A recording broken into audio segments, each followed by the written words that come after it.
Welcome to Hypnosis Everywhere with your host, Inez Simpson. This is the show that talks to everyone, from the experienced practitioner to the cautiously curious, and yes, even the skeptics. Now, here's Inez Simpson. Hello and welcome to Hypnosis Everywhere, and I've got my co-host Martin Gover here. He stuck his little voice in here. Can you say hello? Okay, great. And we're okay. enough. Okay, so now we're just going to welcome our guest on. We're having Rafael Baltresca, and he's luckily for me, my Brazilian Simpson protocol trainer, but he's also one of the most well-known hypnotists in Brazil, which is a huge place of 200 million people. So hang on and welcome, Rafael. Hello, Inez. How are you? I'm wonderful. Thank you for inviting me. So what I'd like you to do, Rafael, is just give them a little bit about you, when you started hypnosis, how you got into it, and what you believe hypnosis is, and just take it wherever you want to go. All right. Nowadays, well, by the way, I'm talking from Brazil, so it's amazing having the internet to these hypnotic connections. I started hypnosis in the year of 2007, so it's about 11 years ago. I already worked as a corporate speaker. My main subjects were motivation and teamwork and things like this, behavioral stuffs. And then in the year of 2007, something very magical happened to my life. I was in a NLP training here in Brazil, and the last day of this course, the teacher said, let me show you something interesting. And he did something very easy, but with hypnosis. I was shocked. When I came back home, I was shocked. Like, oh my God, what was that? Because for me and for many Brazilians nowadays, hypnosis was something very far from us, and something that was on TV, on the movies, and I haven't ever seen it alive on my face. And from this day on, my life started changing. But why? Mainly because in my courses, in my lectures, I was always talking about the power of the mind and how we can change our thoughts and change our life, and how beautiful is our mind. And when I saw it, I thought, wow, this is exactly what I was talking about, but this is real, it's happening here.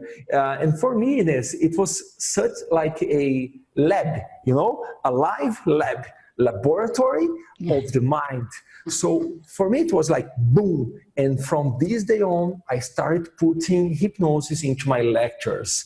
Of course, it wasn't so easy because they were corporate lectures. I was in a corporation where people are very serious, and hypnosis is not something for us. This is something mystical or magical, or I don't know. We know that it's not, but at that time, it was very difficult. I can tell you a story, very interesting.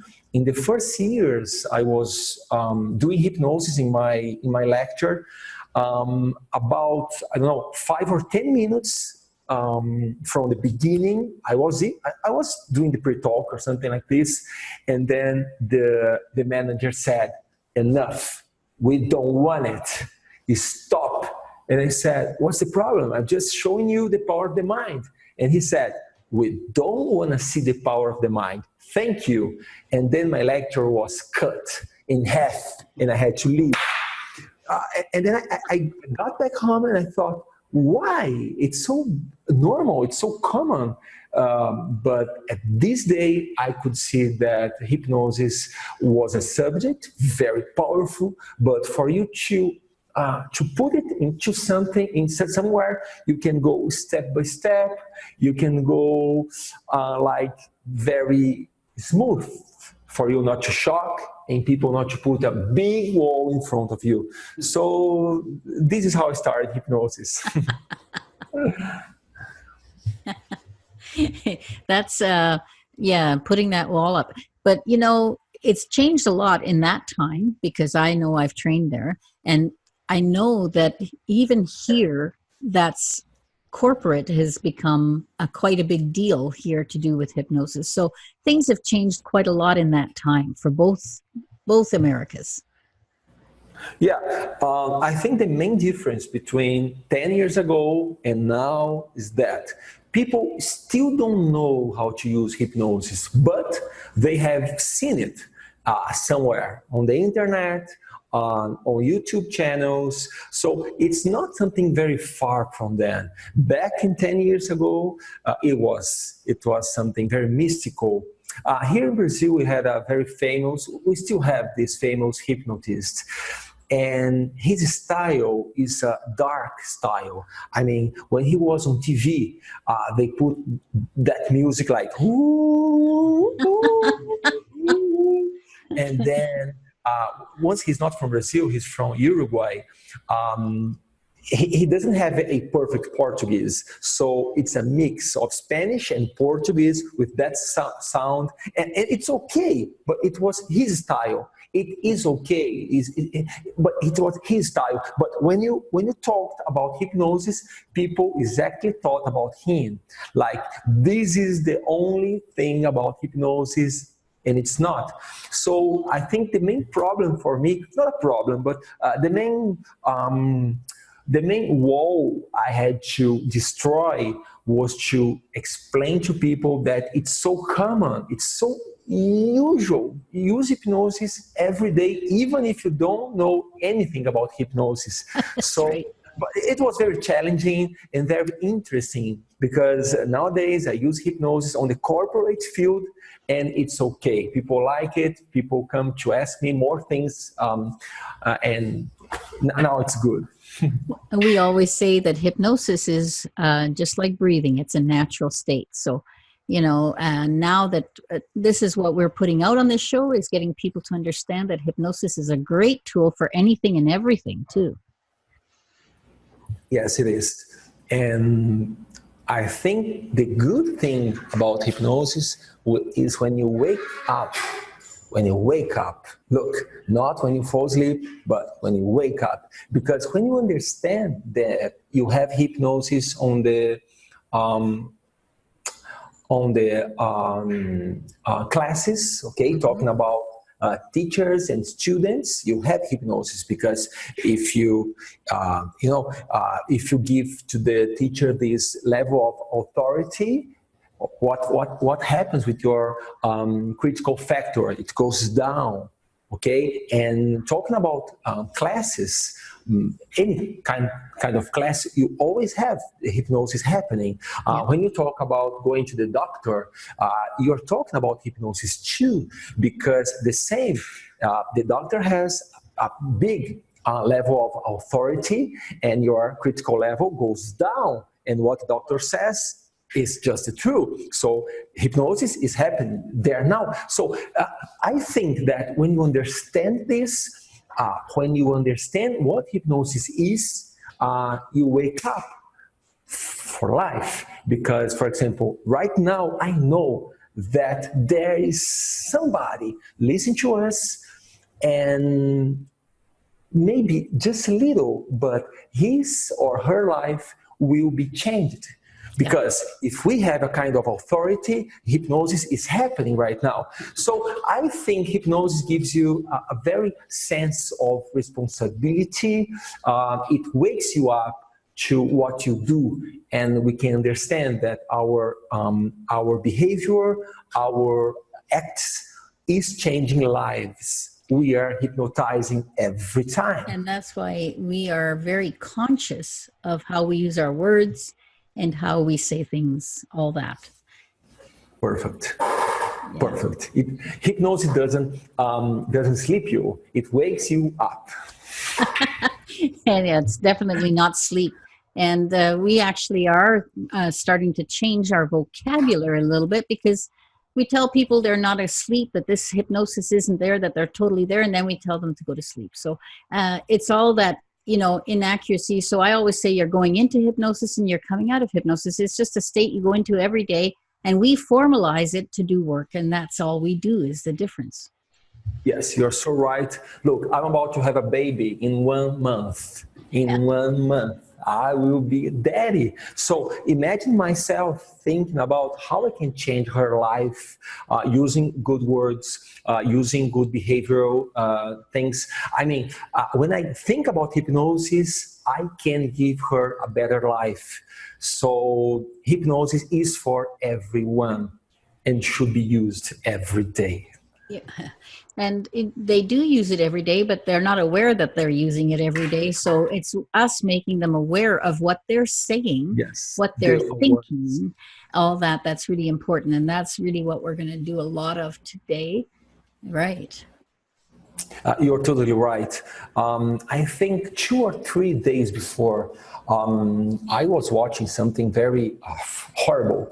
There was a daddy, okay, the mother and the baby. And the daddy was talking something like this. The mother was talking. I was in the plane. Yes, perfect. 3 days ago, the mother was talking to another girl. Like, wow, having a baby it's so hard. This baby is killing me. Oh my God! I had to change everything, and I was like 2 meters of her and.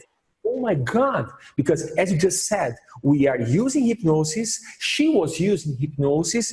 Imagine yourself who's watching or listening to us thinking, this baby, 3-4 months year old, it doesn't matter because he was listening. And one day, this talk in this conversation will make sense for him.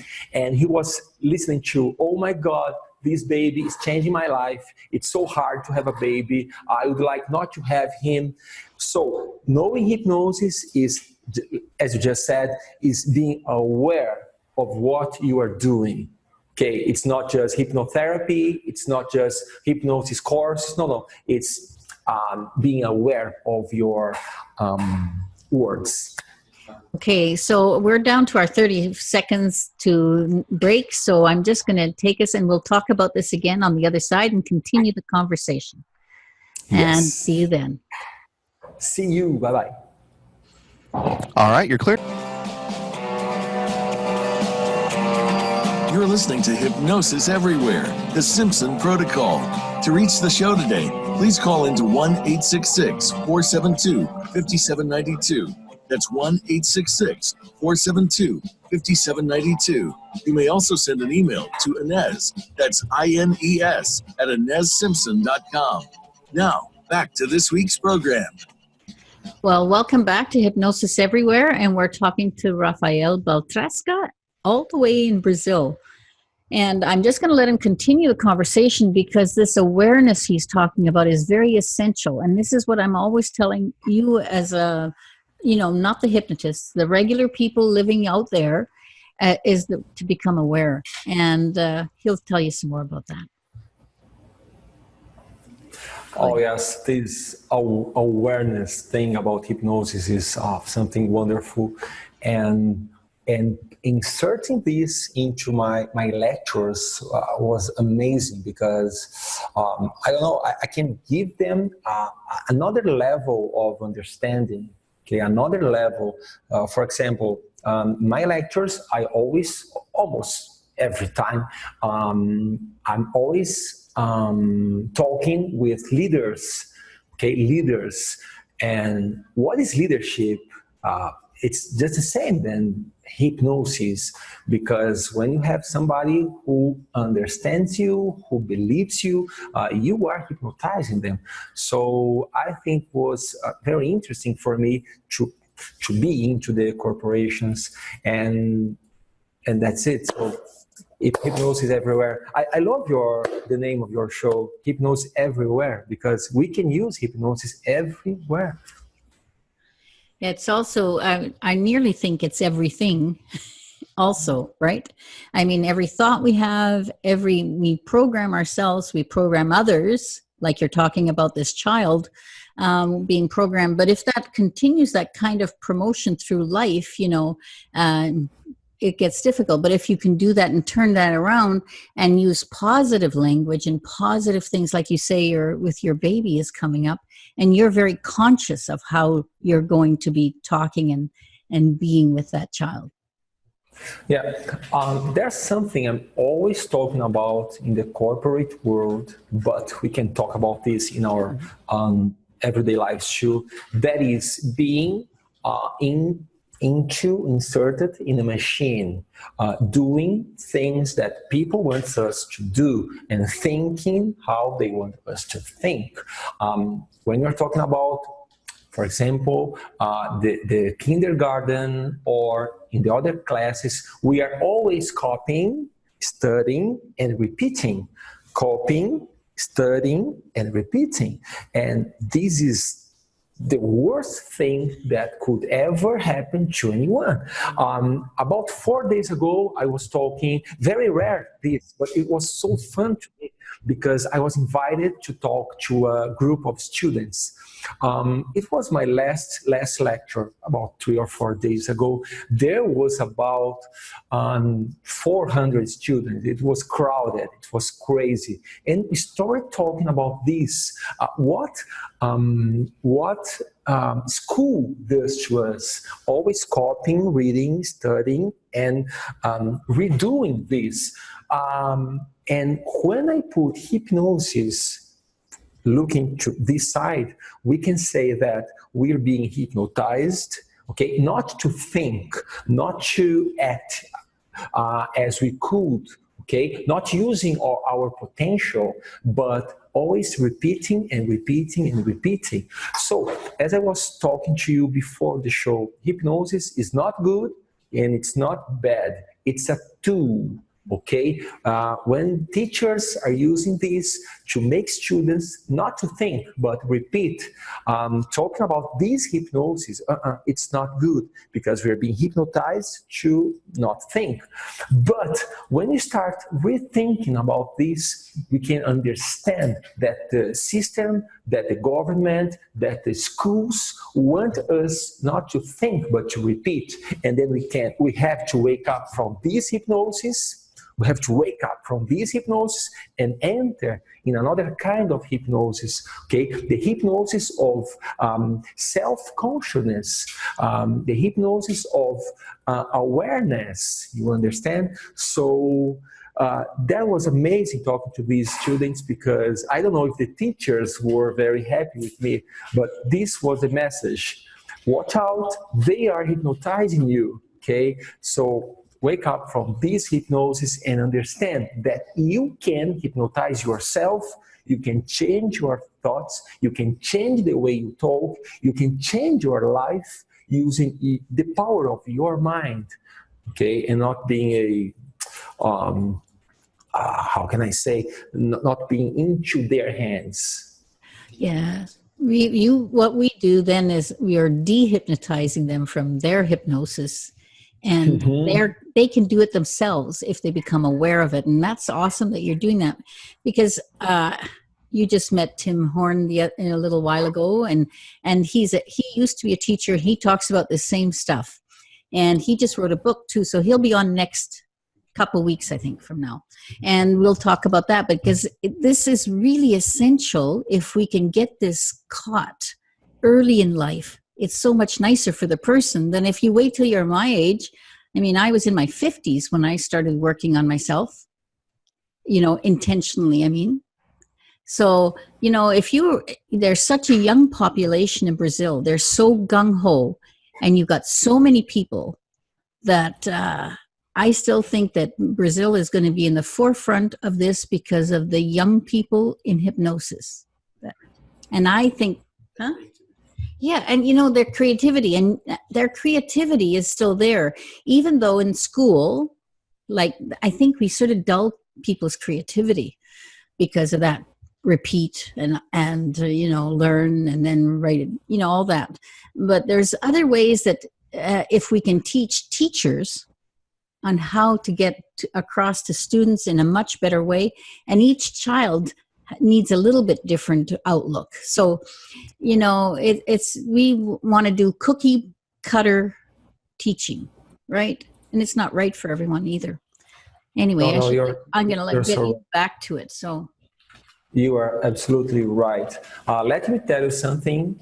Using how I use hypnosis in my life, how this little thing changed my life in the last 6 months. A lot of things happened in my life in the last 6 months. I'll try to focus just one. Okay, I always in my life liked to buy books.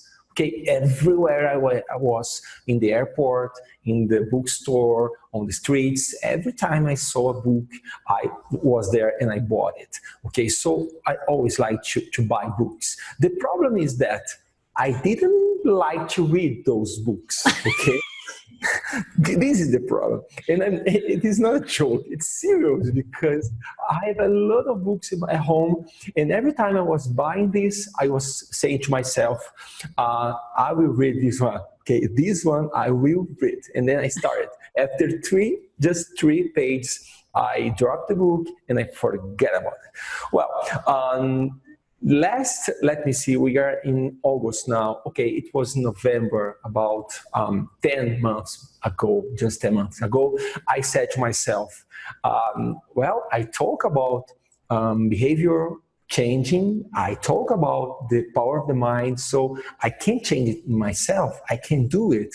So I think this is time for me to become from a buyer to a reader. Well, and I know that hypnosis is repetition too. Every time you are repeating something, and as long as you repeat something, it's changing your subconscious. I know it. And what I did, I started each and every day, I started reading just 20 minutes, only 20 minutes, okay? At 8 o'clock, my alarm clock, that is in my cell phone, was ringing, and I stopped what I was doing and started reading just for 20 minutes. It was very tough in the beginning of this. It wasn't funny, it wasn't interesting, but I had to read because I wanted to change my behavior. I wanted to. And then every day, each and every day, 20 and 20 and 20 and 20 minutes. And the day I missed, because it happened like Sunday, I was sleeping, and okay. The other day, I didn't read 40 minutes, but only 20 minutes, okay? Because I did the change to be like, well, you understand me. Okay, after, let me see, 1 month, almost 2 months, yeah, after 2 months, it started to be interesting for me. And I was watching myself looking for books. When I was in the bank line, for example, I wasn't on Facebook, I wasn't on Instagram, but I had a book in my hand, and it started changing and changing and changing. Well, Ines, I'm gonna tell you something you won't believe, but in my entire life, I think I read about 3 or 4 complete books in my entire life. As I studied engineering, I used to open a book, look for something, and then boom, close it, and that's it. So in my entire life, we're talking about 3 or 4 books. Look, I am 38 years old. 38 just 4 books. Okay, from the last November until today, I have read something like 15 or 16 books. So it's 4 times what I did in my entire life. This is hypnosis. Every day thinking about being a reader, okay, going to bed, closing my eyes and thinking of me like a reader, like somebody who likes to read it, and repeating and repeating, repeating.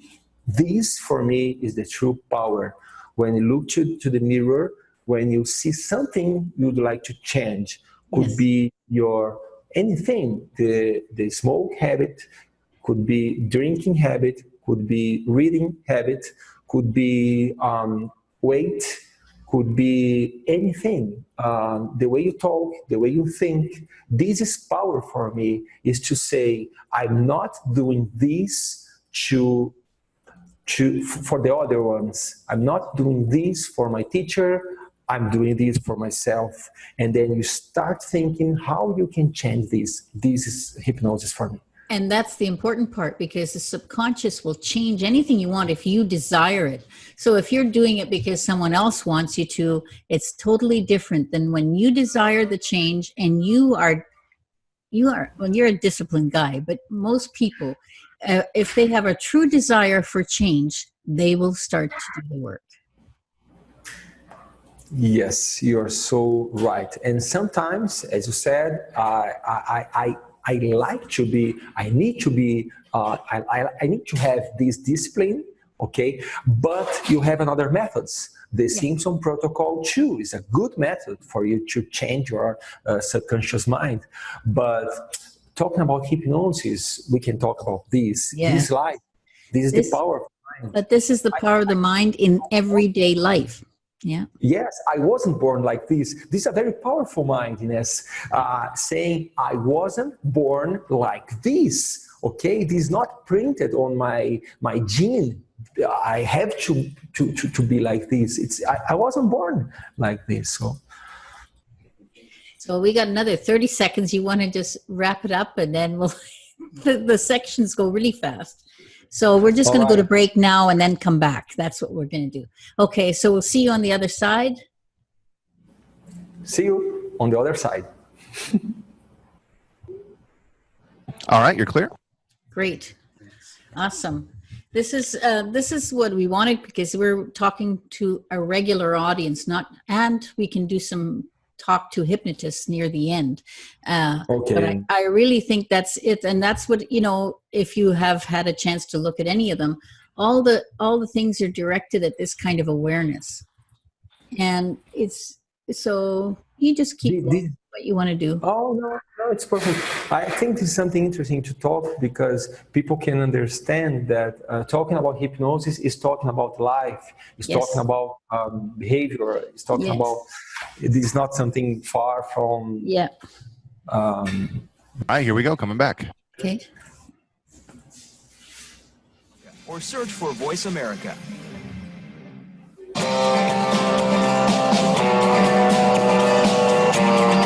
You're listening to Hypnosis Everywhere, the Simpson Protocol. To reach the show today, please call into 1-866-472-5792. That's 1-866-472-5792. You may also send an email to Inez, that's INES, at InezSimpson.com.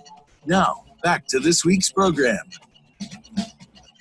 Hello and welcome back to Hypnosis Everywhere, and we're talking about hypnosis in regular life. And you know how I've always been addressing you to become aware of what you can do with your mind and what can happen. So I'm off right back to Rafael, and just take on where you want to go.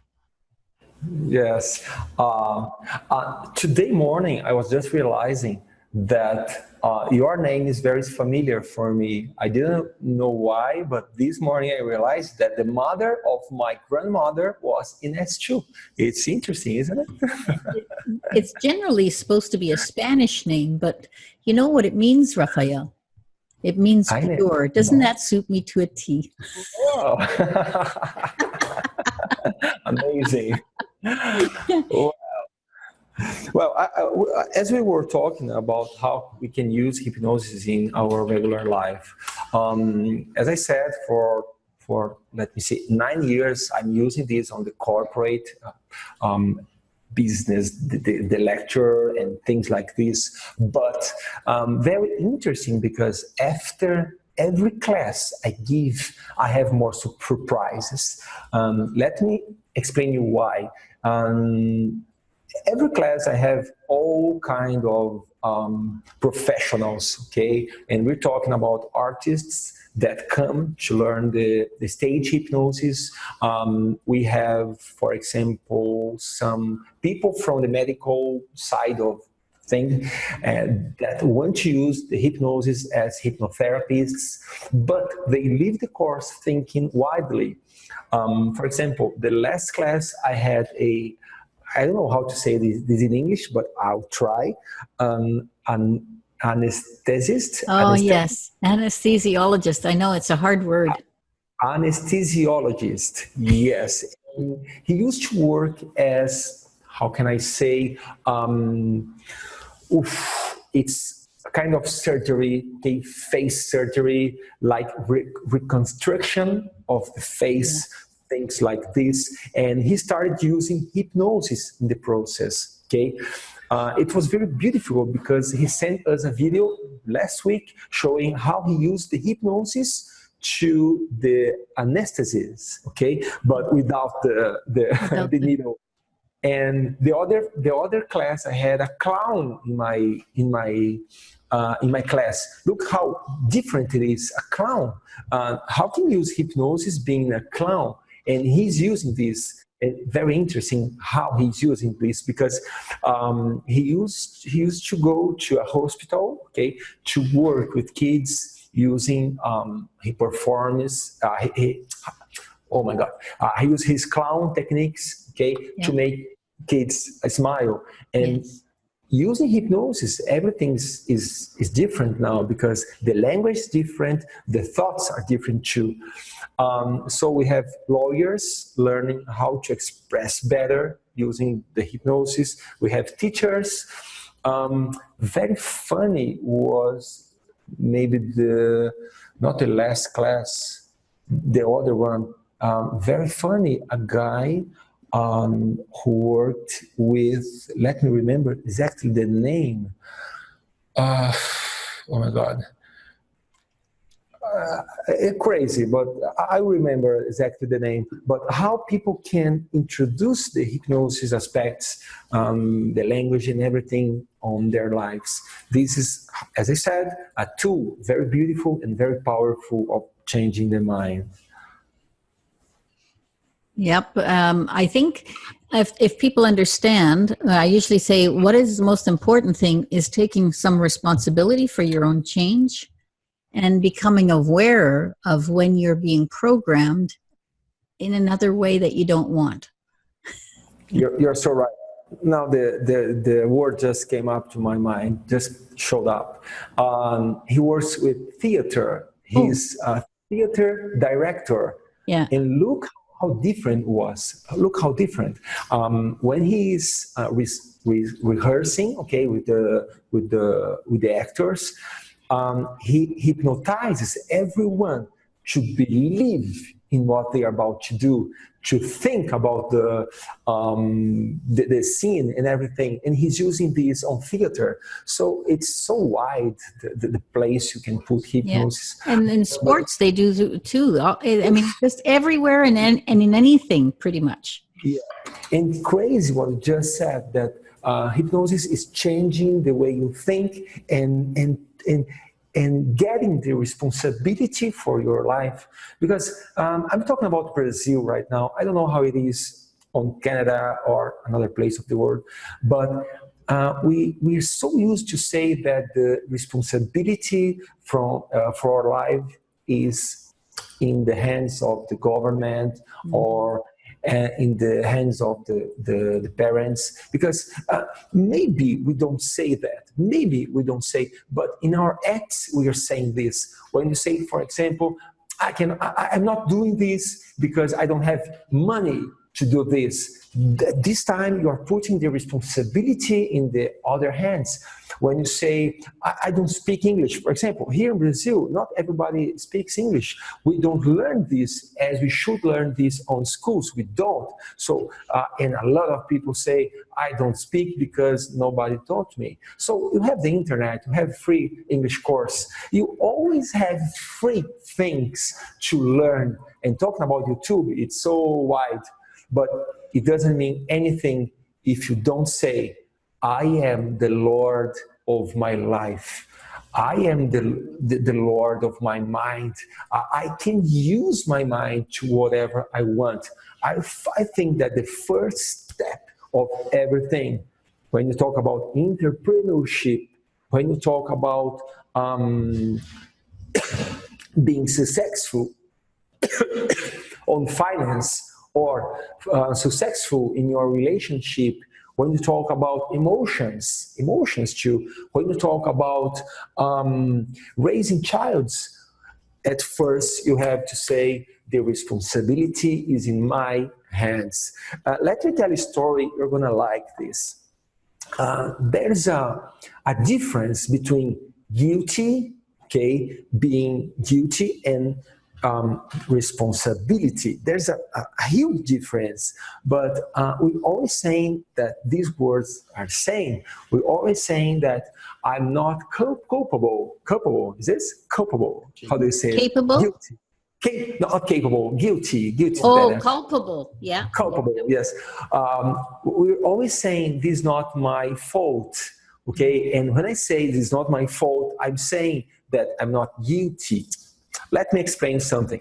I was reading a book, I not remember the name, but it says that if you open your door, okay, and there's a baby crying in your front door, look the difference between the being guilty and being responsible, okay? When you open the door and the baby's there, you can say, it's not my fault he's here, but this is my responsibility to think or to do something with this baby, okay? So this is very interesting because, yes, it's not our fault things are happening in our lives, but yes, it is our responsibility to take it and to do something with this, okay?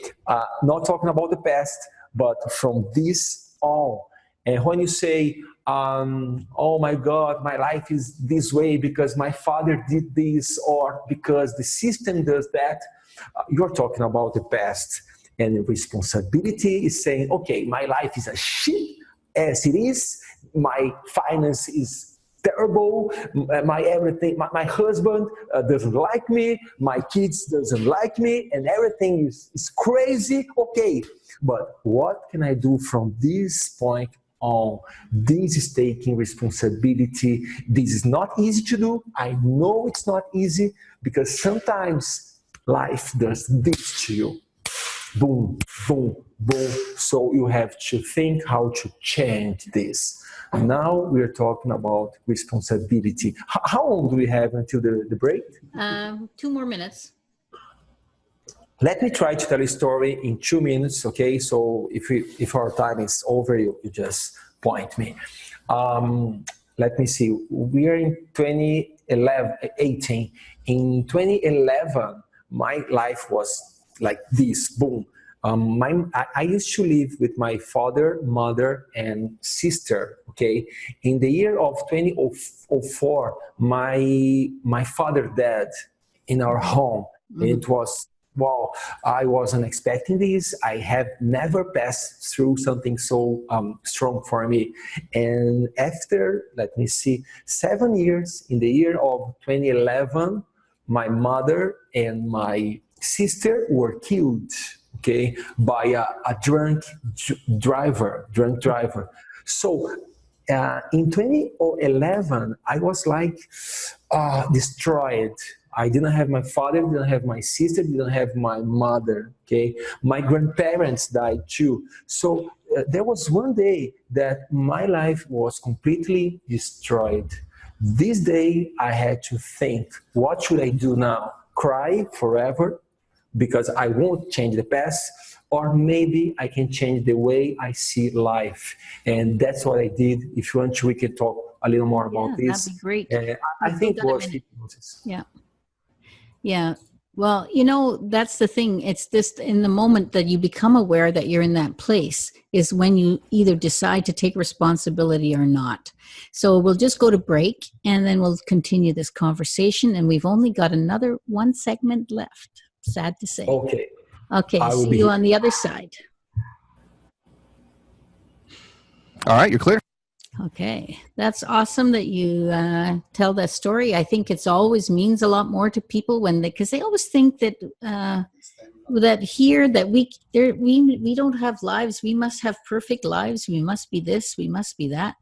And we are just like them. And that's why sometimes the expectation is you get weird expectations from even from students sometimes. I had a student in Belgium say to me, well, how come you still wear glasses? And I said, well, you know, there's a lot of work I do on myself, but that's sort of low on the totem pole today. You're so right. Yes. So they either think we're going to be absolutely perfect, Yes. or that they don't understand why we aren't. You're so The right. human condition. So right. But we take responsibility, and that's the difference, right? Yes, taking the responsibility is the first step, the zero step. Okay, Yeah. this zero, you have to start with this, because this is a door. I always say that responsibility is a door. If you don't open this door, you cannot see the other part. Yeah. So it doesn't change anything if you start working on your behavior, if you didn't change this first step. Okay, if you don't open this door, it doesn't mean anything trying to change another things. Yeah. So step number 0 is open the way to see your life. Really, you can pound that into. All right, a little less than 20 seconds and we're back. Okay. We can talk about this.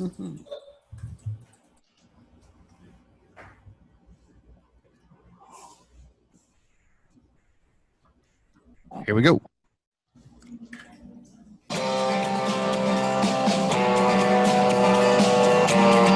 You're listening to Hypnosis Everywhere, the Simpson Protocol.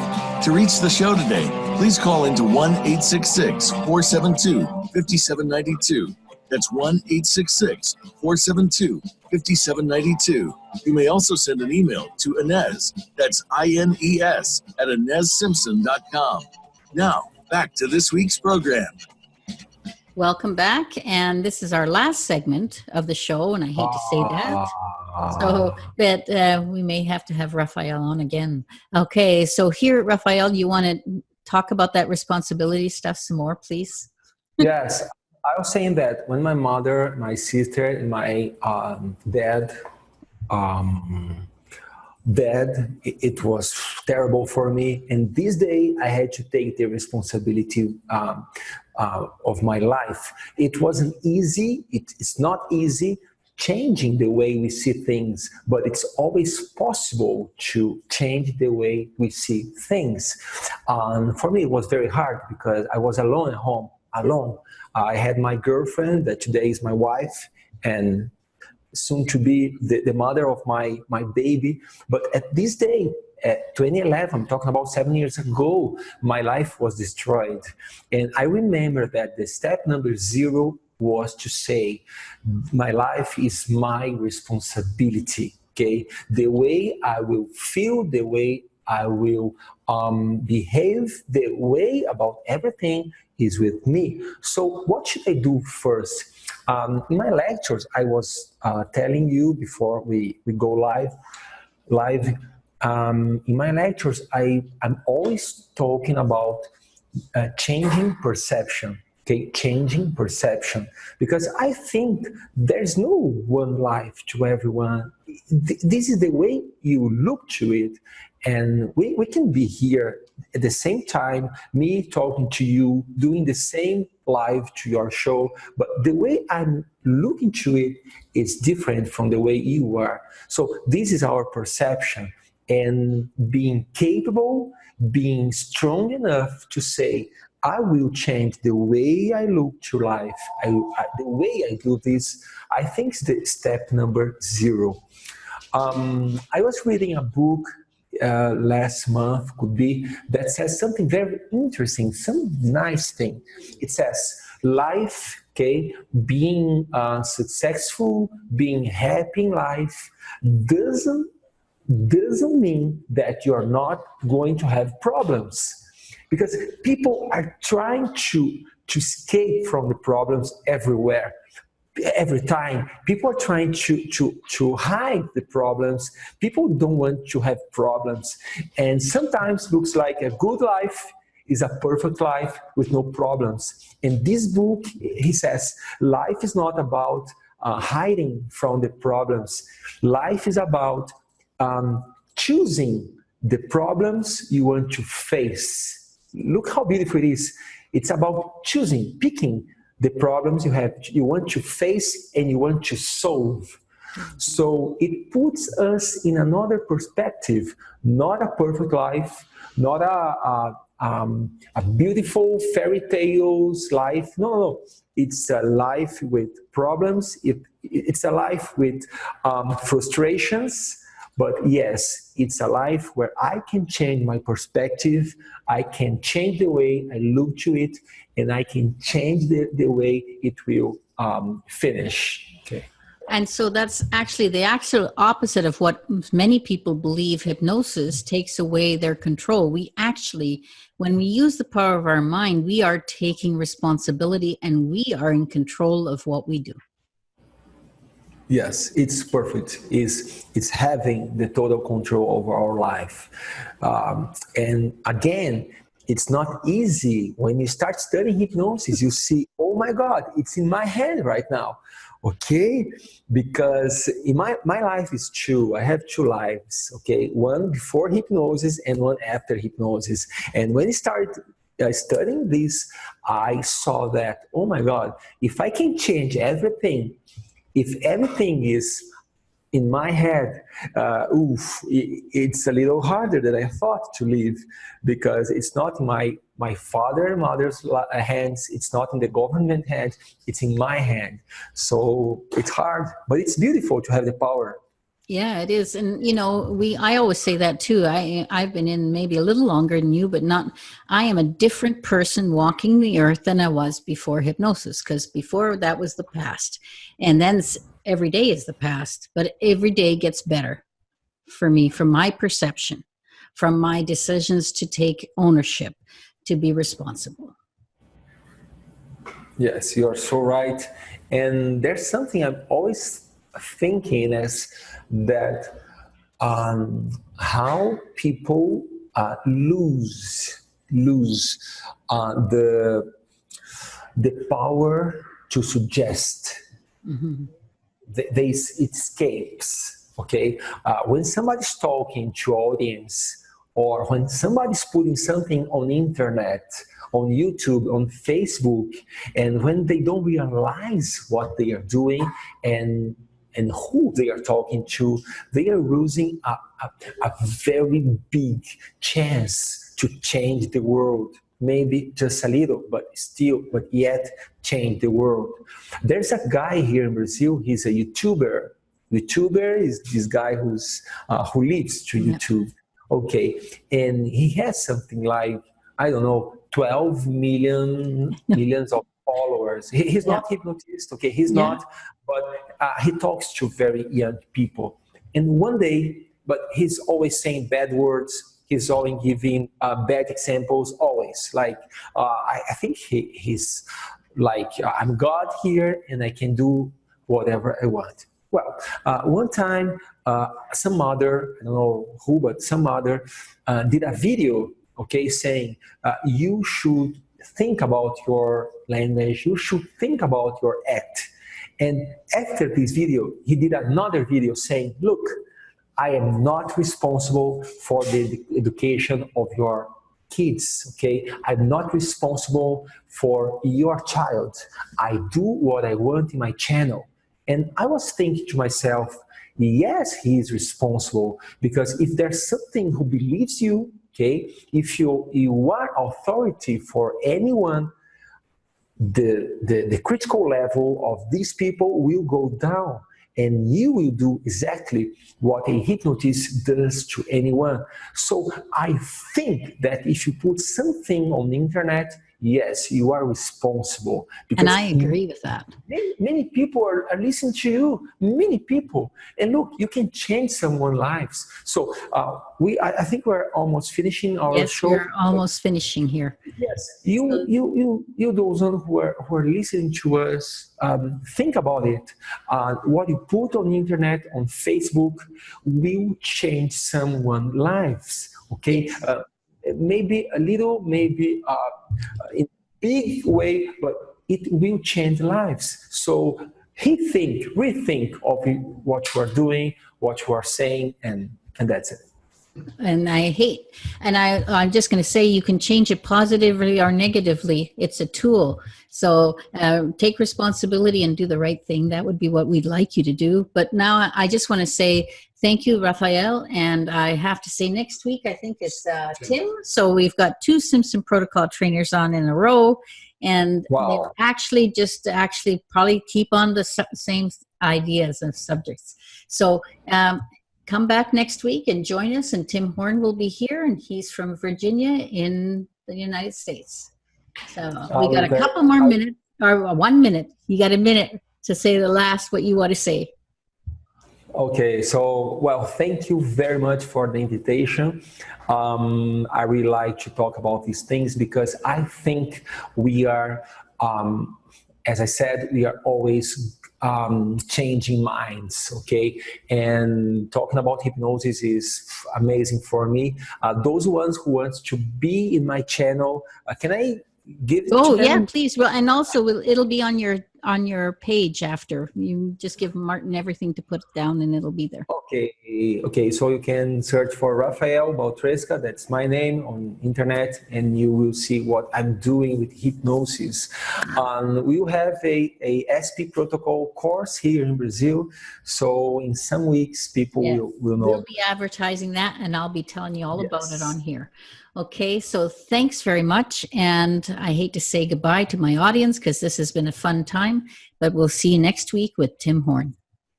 It was amazing being here with you. Thank you, Ines, and bye-bye.